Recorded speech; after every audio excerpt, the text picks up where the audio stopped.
never really know what you're going to see when you're out on the road. For the most part, you hope that it's just going to be a normal day with very little traffic, but every now and then you see something that's almost indescribable. When I was a cross-country truck driver in the United States about 10 years ago, I loved the freedom that came with the job, but I hated when I was forced to sleep or stay overnight in sketchy-looking areas. And I will never forget the time that I was so freaked out that I decided to leave a truck stop and drive to the next one a few miles away while I was half asleep because of what I saw.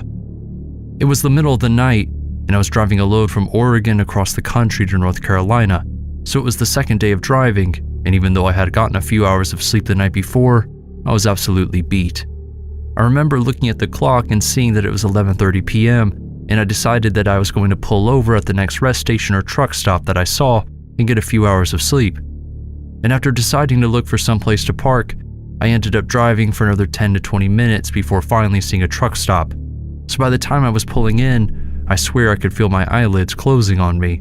Now, for the most part, nothing scared me more than driving while tired. I had seen too many accidents happen on the road because drivers fell asleep behind the wheel, and I never wanted that to be me. So I was very much looking forward to parking the truck and calling it a night. But as I pulled into the truck stop, I noticed a series of flickering lights coming from the grassy field next to the restrooms. And as I got closer and my truck lights shined onto it, I realized that it wasn't lights that I was seeing, they were candles. I slowed my truck down to a complete stop and squinted my eyes to focus my vision on the field, and I was shocked to see 3 people standing around one of the picnic tables outside of the restroom. All 3 of them were wearing dark clothing with hoods covering their faces to the point where I couldn't even make out whether or not they were male or female, and they were all just standing there around a few lit candles. That was when I noticed something shiny on the table beside them, and when I realized what it was, I immediately took my truck out of the parked position and started figuring out my best way out of that truck stop.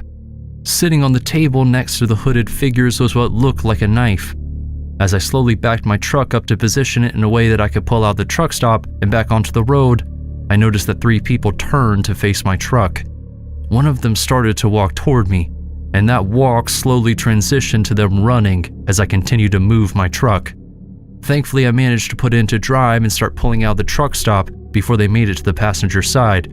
But as I looked back through the rearview mirror, I could see one of the hooded figures standing in the parking lot as the light from my brakes bathed them in red. After leaving the first truck stop, I drove as fast as I could to the next one that I could find. Thankfully, it was close enough to where I didn't fall asleep behind the wheel, but far enough away from whatever I had just stumbled on at the other rest stop for me to feel safe enough to finally get some sleep. Granted, I definitely woke up multiple times through the night because I thought I was hearing things, but the truck stop I ended up at had 2 other trucks there, so I felt a bit more secure. I still can't even begin to explain what I saw that night. All I know is that I'm glad I kept driving.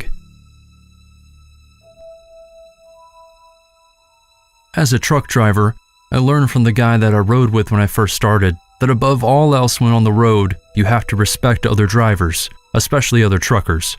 And that's because unlike most other drivers, we understand the mechanics of these massive rigs that we are driving around, so we know how much room is needed to properly stop and whatnot. On top of that, we also know how stressful a full day of driving can be, so a little bit of courtesy always goes a long way. However, sometimes other drivers on the road don't always extend you that same courtesy, and things can start to get a bit dicey. There was this one night when I was on a trip from New Jersey to Florida, and I had slept through the entire day with my plans being to drive throughout the night when there was less traffic on the road. To my surprise though, about 20 minutes into my drive, I ended up behind another truck that had Florida plates on it, so I assumed that it would be smart to keep my pace with this driver. I didn't want to risk passing them on the small 2-lane highway that we were on, just in case the driver was feeling tired or something. However, I suppose he didn't like having another truck behind him or something, because he kept throwing his flashers on, and then at one point I even saw his arm come out of his window, as if he was trying to signal for me to pass him. So that's exactly what I did. I ended up moving over into the left lane and proceeded to speed up. However, as the cab of my truck aligned itself with him, I noticed that he was speeding up to match my pace. I didn't like that one bit, and then I looked over and saw that he was yelling out of his window toward me. Now, I didn't want the situation to escalate any further, so I decided to ease up on the gas and slowly let the other driver get ahead of me. But as I began to slow down, I could hear him blaring his horn at me. Then out of nowhere, he started veering into my lane, causing me to have to veer onto the shoulder as I continued to slow down. I tried to get my horn going, but I doubt he could have heard it over his own that was still blaring loudly. And as he continued to transition into the left lane, I had nowhere else to go. I slammed on my brakes hoping to make it out of the jam in time, but I wasn't so lucky. The driver continued to force me off the road, and as I ran into the guardrail, it wasn't strong enough to hold back the massive truck that I was forced to crash into it with. After crashing into the guardrail, I was sent slowly coasting down the side of the highway into a ditch. Thankfully, the truck didn't roll or anything. Once I reoriented myself and was able to focus a bit, I grabbed my phone out of my pocket and began calling the police to report the incident. And I was so focused on my phone that I didn't notice that the other driver must have stopped further up the road, because before I knew it, I heard the sound of something slamming up against my passenger side window. I looked over and saw that it was the other driver, and he was screaming at the top of his lungs for me to get out of the truck. But not like he wanted to help me, but instead because he seemed like he wanted to hurt me. Even though it was dark, I could visibly see the veins popping out of his face as he continued to yell and slam his fist against the window. He periodically tried to open the passenger door, but I had locked it before I even started driving that night, so there was no way he was getting to me. Thankfully, the police arrived and managed to arrest the other driver. After doing a search of his truck, they found out why he was acting so irate. Right in the passenger seat, they found a residue scattered around that they believe was a narcotic, and they found a pipe inside the driver's pocket. At the end of the day, I was thankful to be alive and glad that maniac was finally off the road. But sadly, my truck had to be towed out of there, and that ended up going on my record, which if you're a driver, you know is never good. As a trucker who ran shipments over the border between the United States and Mexico, you get used to a lot of things that normal travelers might find bothersome. Like, I know a lot of my friends hated the few times that they had to go through the customs station at the border, and I even had one who complained about getting his car searched. As a truck driver though, that's sort of part of the process. It's not like they shook me down every time I drove through, but it was a standard procedure to have the vehicle checked out by a dog, and I had to have all my paperwork for myself and the shipment ready at all times. It was something I got used to very quickly.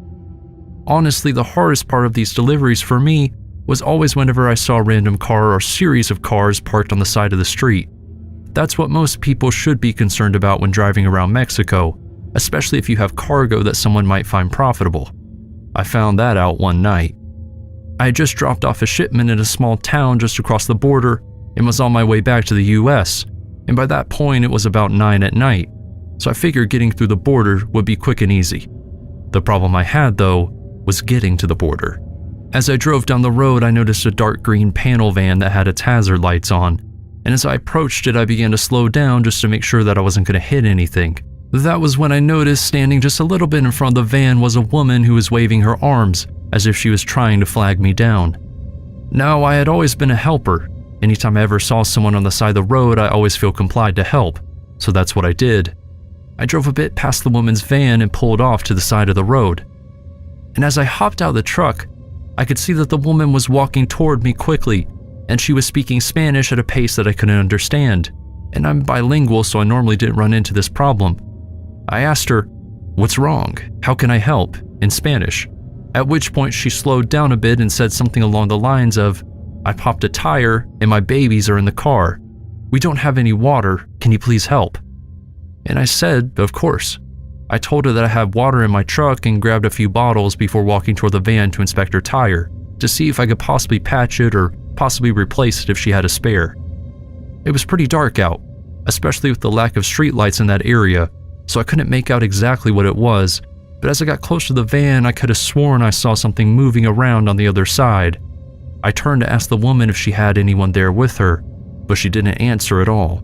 I was a bit confused by the lack of response, but I just assumed I hadn't spoken proper Spanish and she just didn't understand what I was asking. I tried not to pay it any mind, but I definitely wish I had. As I got closer to the van, I quickly realized that I had been tricked when there wasn't a baby in the car. Instead, a man hopped out the open side door and tried to lunge toward me. I quickly turned to run around, but that was when I realized what the movement I had seen on the other side of the van was. Another man had come around from the front side of the van and by the time I turned around to run back to my truck, he was in my way and struck me in the face with a metal bar of some sort. Blood poured down my face from the open wound where I was struck, and I could hardly see as it started to pool near my eyes. All I could tell was that one of them was reaching through my pockets looking for the keys to my truck. Once they had them, I heard one or two of them run toward the truck, and the other one started up the van that must not have had a popped tire because it drove right off.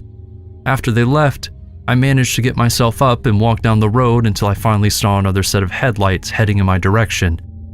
The family that picked me up was very nice and drove me directly to the border, where I was tended to and I reported my truck stolen. There, I was able to call my sister, who sent her fiancé to come and pick me up. Thankfully, the truck was empty when they stole it, and the company's insurance covered most of the cost of the truck itself, so I was able to keep my job. But as soon as I could transfer away from border deliveries, I did, that's for sure. When you first start out as a trucker, you have to do what's sort of like an apprenticeship, where you drive along with an experienced driver who shows you everything that you need to know to properly handle such a large vehicle. For the most part, from what I hear, people don't mind the apprenticeship, and the person they end up driving with is really cool. That wasn't the case for me, and honestly the first person I rode with probably should have never had his license in the first place. Not because he was a bad driver though, but because he wasn't the most upright person I'd ever met, and that was made clear on my very first trip with him. Instead of just driving with him for the day and going home like more apprentice positions, the company that I was trying to work for wanted me to run an overnight delivery as my first lesson. I met up with the man who was training me at the site. His name was Ricky, and he introduced himself very quickly before he started throwing out questions about the daily inspection procedure that you need to run on your trucks before you start driving. And I liked that. It made me feel like he was actually going to make sure I knew my stuff. After that, it wasn't long before we began our shipment, and I saw right away that he was an experienced driver. But things started to take a shifty turn when he asked me if I cared where we slept. Now I figured we would just park at a truck stop or something like that, so I told him that it didn't matter to me. I regretted that decision as the night came, and I saw that he was taking the truck on some sort of dirt path that led behind some abandoned-looking warehouse buildings. I was definitely put off by the location that we chose to stop at, so I asked him why he chose her, and he responded by saying that the last time he stayed at the truck stop in this area, he was robbed by a junkie. I didn't quite understand how this place was any safer, but I figured it was no big deal and just got ready to hop onto the super small top bunk in the cab. Looking back on it, I should have asked more questions. As the night went on, Rick was sleeping heavily. At least that's what it seemed like by the sound of his snoring. But I was having a hard time falling asleep because every time I came close, I would hear a noise that sounded like someone or something walking outside of the truck. At one point, I even heard what sounded like something moving around in the back of the truck with the shipment. At that point, I woke Ricky up and told him that I thought someone was breaking into the back of the truck, but he assured me that it was just the sound of the truck settling. He didn't pay it a second thought before he went back to sleep. As for me, on the other hand, I couldn't shake the feeling that something was wrong. I got hardly any sleep that night, and by the time we hit the road the next day, I could barely keep my eyes open. However, I was awake to notice the multiple police cars that we passed as we made our way down the road, and I was surprised when I saw they all pulled out behind our truck. Before they even turned their lights on, I heard Ricky say a single word: "Damn." The officers turned on their sirens and pulled the truck over, and thankfully Ricky didn't try to run. The cops came to both of our windows with their weapons drawn and demanded that we get out of the truck. I listened without any issue, and as they put me into handcuffs, I asked them what was going on. But when I saw the dogs, I realized that the noises I heard the night before were people in the back of the truck. The officers searched the shipment and ended up finding a large amount of cocaine that Ricky had apparently agreed to transport for a group of people in that area. The police had been monitoring the distribution process for months, and thankfully the company was able to prove that they had just hired me, so I didn't end up getting charged with anything. Ricky, on the other hand, found himself facing almost 10 years in prison and lost his license, which, as I said, is probably for the better. I feel like, for the most part, hitchhikers get a bad reputation, and I only say that after years of driving an 18-wheeler around and in the process picking up people in need. For For the most part, the people you pick up are just a little bit down on their luck and can use a hand. That being said, it is a scary world out there, and you never really know what a person is like until you get to spend some time with them. So perhaps it is better safe than sorry. I'll never forget when I was on my way from Washington to Tennessee. It was a 2-day drive, and toward the end of the first day, I saw a young man on the side of the road walking with his head down. I decided to slow down beside him and ask him if he needed a ride to the nearest phone or gas station, and he was very grateful about it. After introducing himself as Marcus, he hopped into the truck and again thanked me for offering him a ride. We began to make our way down the road, and I asked him where he was heading, and surprisingly enough, he said that his end goal was Nashville. And when I told him that I was heading to a town that was about an hour away, we figured that I might as well take him as far as I could. As we drove, we both spoke about our families, and he mentioned that he had a daughter that he was actually trying to get home to, and I figured that I was doing a really good thing by helping this kid out. Little did I know that underneath the surface, this young man had a monster dwelling. The night went on and we needed to get some rest, so I pulled into one of the rest stops that had a bathroom and some vending machines to grab some snacks. I didn't need anything to eat, but Marcus ran to the bathroom and grabbed a soda for himself. I set up the extra small sleeping bed on the floor for him to try to get some sleep on, but I was surprised when it took him a while to get back. I started to think that something might have happened to him, so I decided to go and check on him in the bathroom. But as I got out of the truck, I noticed that he was making his way back toward it. I couldn't tell what exactly it was, but there was something different about him. He seemed a bit more high-strung and was moving a lot faster than he was before. And when we got into the truck, it was like he couldn't go a second without talking. I had seen signs of this before, and as a driver, I can't have drugs in my vehicle. So I had to ask Marcus if he took anything while he was in the bathroom, and he didn't like that question. He immediately became red in the face with rage and started yelling at me in a deep, threatening voice that I had no right to ask him if he did drugs. I tried to calmly explain to him that it could put my job in jeopardy and that I had to ask because something was clearly off. But before I could finish talking, he lunged toward me with both of his arms extended and his hands reaching toward my throat. I was able to push him back and throw him off me with ease, but as he stumbled backward into the front of the cab, he grabbed my metal coffee mug and used it as a small club, hitting me repeatedly. I tried to cover my head with my arms, but I could only block out so much before a solid hit to my head knocked me unconscious. I don't know how long I was out, but when I came to, Marcus was sitting in the passenger seat looking around frantically. He was talking to himself, and it was as if he had lost all sense of sanity. All I remember hearing him mutter was the word kill over and over again in his rambling, and as I looked around, I made sure to move slowly to not get his attention. That was when I saw the mug he had used to attack me, and decided that was probably my best bet in getting out of there alive. I quickly sat up, at which point my ears began to ring like crazy, possibly from being unconscious and sitting up too quickly. But I couldn't waste time, so I grabbed for the mug, and as hard as I could, I swung it at Marcus's head. He was dazed by the first hit, which gave me the opportunity to open the passenger door and push him out of it before locking it. I quickly pulled out my emergency phone and used it to call the police, who managed to get there before Marcus fled. They arrested him after hearing both sides of our stories and seeing that he was clearly intoxicated.